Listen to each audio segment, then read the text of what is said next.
Bring all y'all up there just to hear this man, but luckily tonight you get to hear him here and here. Yeah. This man right here is a man, and I appreciate him for that, because men need to start walking together. Men need to start sticking together, and men need to start teaching each other and helping each other grow, so that we can start to heal and not just teach women to heal to us. Please give it up for your feature, Colorado Springs, Colorado. Jamaal St John, y'all.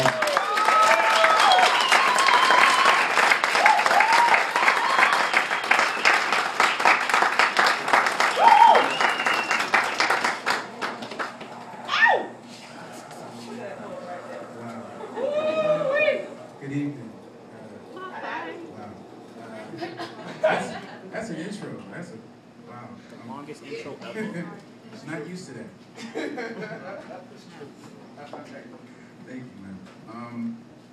All right, so I guess I'll start off with this. Before I even get started, just know a couple of things about me, since we're all family now and we're all hot and sweaty together. Three things about me. One, I have a thing about full-figured women. I love full-figured women. That's my thing. So if you do decide to friend me on Facebook, understand it. You will see that I am the founder of the Thickness Protection Program. Here,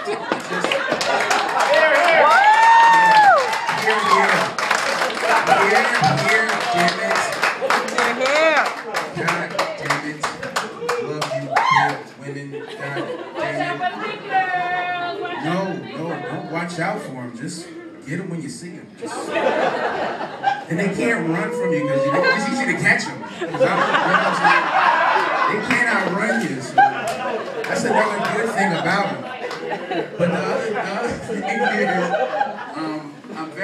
I'm very much into poetry. I'm very much into ignorant things. I'm very much into that. I'm honest about it. I don't pretend that I'm like this conscious individual, that I'm somehow above everybody else. I'm not. I'm beneath you, actually. I love ignorant stuff, so Fox News, YouTube, Herman Cain, Tyler Perry, and rap music. So that's pretty much what I do. So this first poem that I'm gonna do for y'all was actually inspired by high school bullying and teasing. This poem is dedicated to anyone in this room who has ever been accused of speaking English too properly. So if you are a person of color and you were told that you talk white, this your poem. What you say? And this poem is called Pardon My French. Disregard everything you've ever heard about the N-word. I used to think the worst thing anyone could ever call me was articulate. Cause black folk ain't supposed to speak with diction so immaculate, and they just might think you trying to be white talking like that. Can't be pro-black and pro-now.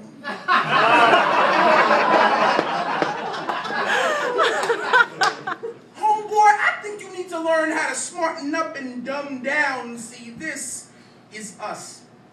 Trying to master language with a slave mentality, confused and forced to choose between bastardized English and standardized anguish. Disbelief shaped by old masters' disbelief in our verbal dexterity. And if the greatest enemy of language is insincerity, then I'm so sincere.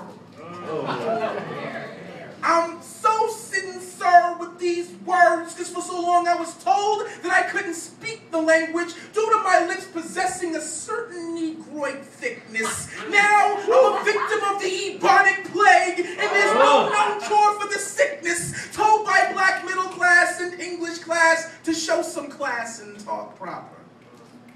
An English patient who's tired of having his language doctored, standing trial in the court of public opinion, dark-skinned defendants, seen as guilty until proven eloquent, tongue tied up in litigation.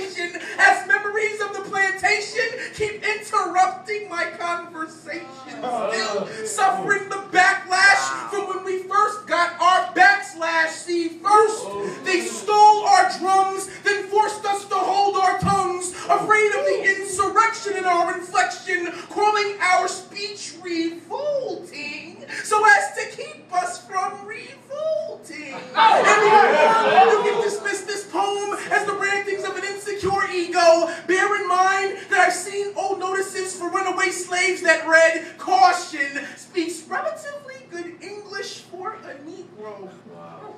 So now my own people seek to make my life miserable just because I often use words that contain more than one syllable. And no, I'm not what you'd call an Oreo, suffering from some sort of identity crisis. And when I talk, you'll never hear me try to pronounce every single word like this. I know that the rules regarding grammar and syntax are slightly more relaxed when we kick it, and just because they call our English broke, don't mean we got to fix it.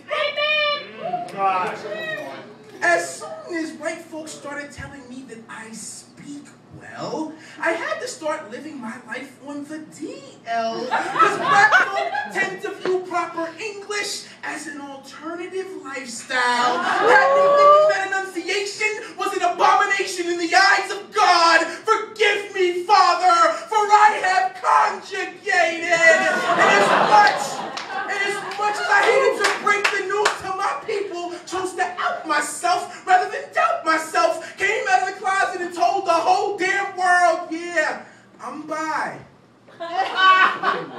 Dialectal. Meaning I speak fluent jive and job interview.